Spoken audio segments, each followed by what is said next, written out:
Total Overdose can only be correctly described as part GTA, part Carmageddon, part Matrix, part Prince Sands of Time, wrapped up in a not-so-serious Mexican revenge movie directed by Robert Rodiguez. And as absurd as that combination may sound, that is what Total Overdose has to offer.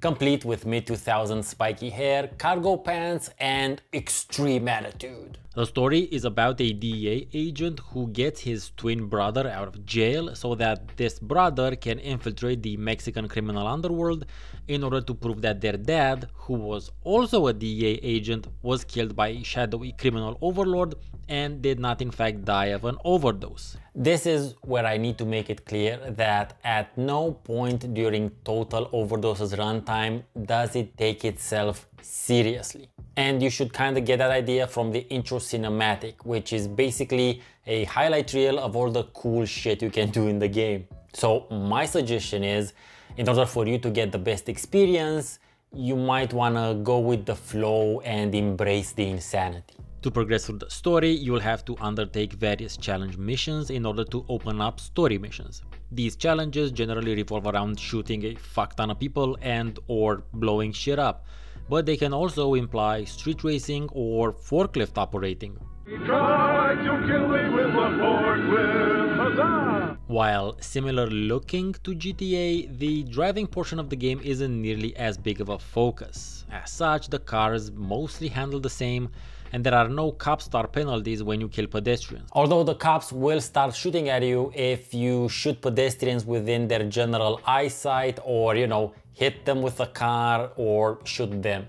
That being said, hijacking isn't as violent. You don't throw people out of the vehicles in this one. Instead, you can see them in the passenger seat, and they generally always have something to say to you, invading their personal space. Ándale a robar a otro que tenga más dinero que yo. ¿Pero qué está haciendo? ¿De dónde salió? ¡Salga de mi coche! As for pedestrians, they seem to be there mainly for you to squish Carmageddon style.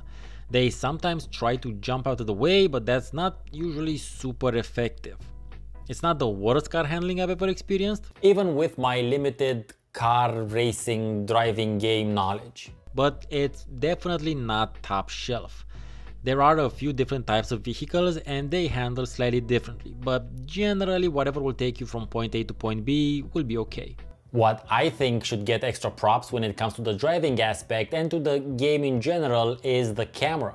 The game has a hovering but locked camera, as in you can control it with your mouse, but while it's locked, it is not fixed. So the camera will move around your character depending on your movement inputs. Sometimes it can be a bit annoying since we're used nowadays to easily look around corners and such, but you get used to the limitation pretty quickly and it's really not that bad. The camera movements actually help with the action movie vibe of the game. The maps aren't that large or finely detailed like in GTA, but that is also surely due to the game being designed around console limitations of the time. And again, driving on a large map isn't the game's main thing. They can get occasionally a bit confusing because there's no feature that will show you the entire map and your location on it.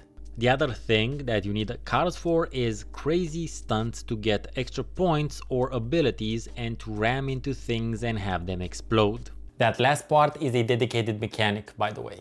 There are ramps placed all over the place meant to allow you to reach point bonuses. Whenever you make it off one, the camera angle changes and it gets all slow motion-y. Again, to work with the action movie vibe. Combat is by far the main focus of the game. You not only have access to a pretty wide array of weapons, but as you play the game, you will be able to upgrade your shooting capabilities by dual wielding weapons and increasing your ammo limit. Your in-game character, despite only wearing an awesome t-shirt and cargo pants, which I would love one. I can't begin to tell you how much I'd love a t-shirt like that IRL. Can take a surprising amount of lead poisoning before dying. What extra cements Total Overdose as a product of its time is the copious amount of bullet time you have access to. It's a major part of what sells the game, in my opinion. You can simply jump into bullet time and shoot people up. You can do a Matrix style wall walk and slow time for longer than the previous ability, or you can reverse jump and get the same time dilating result.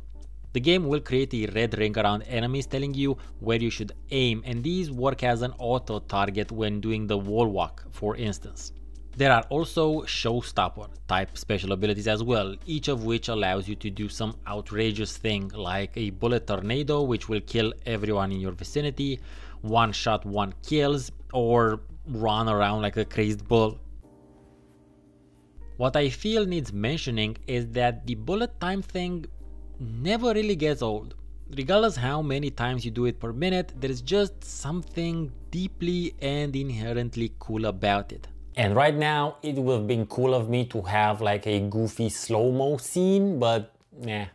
You can also find special events spread around the map, much like in GTA, only in Total Overdose, these are likewise thematic. So in this case, one event, whose symbol really looks suggestive of other things, but which turns you into a luchador and spawns other luchador attackers. And another one starts an event during which you get attacked by enemies in Dia de los Muertos skeleton costumes. Something else I think deserves mention is that even though I met with some graphics and animation glitches during my playthrough, there was not one that locked me into a texture or made me have to load an earlier save. And likewise, falling into water does not insta-kill you. So the game itself is what I just described. You can take it or leave it. But what really solidified it for me and made it part of my gaming history is its absolutely stupendous soundtrack, filled with a bunch of Mexican acts. And of course, I can't really play any of the songs because I don't want to get the video claimed. Hopefully, I will be able to use super tiny snippets of them here and there whilst editing this. But suffice to say, the Total Overdose soundtrack has been a staple of all of my portable music devices since 2005. Total Overdose is definitely not some underrated masterpiece or a hidden gem of its time. What it is a very fun, weird hybrid of various influences and inspirations, which must have caught me at the perfect time to make such a powerful and positive impression. I loved it back in 2005 when I first experienced it, and I also really enjoyed it now. I think it might be even more enjoyable or feel more at home on console. So if you're a PlayStation 2 or original Xbox game collector and don't own it yet, then please consider Total Overdose for your collection. Total Overdose has nothing in common with what I play nowadays, as evidenced by, well, everything that's on this channel.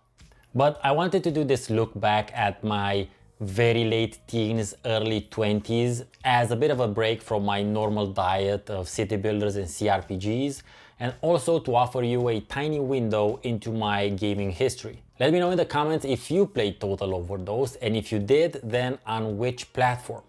Did you like it? And if you haven't, will you consider playing it now? Hey there, watcher who's still watching, thanks for sticking around.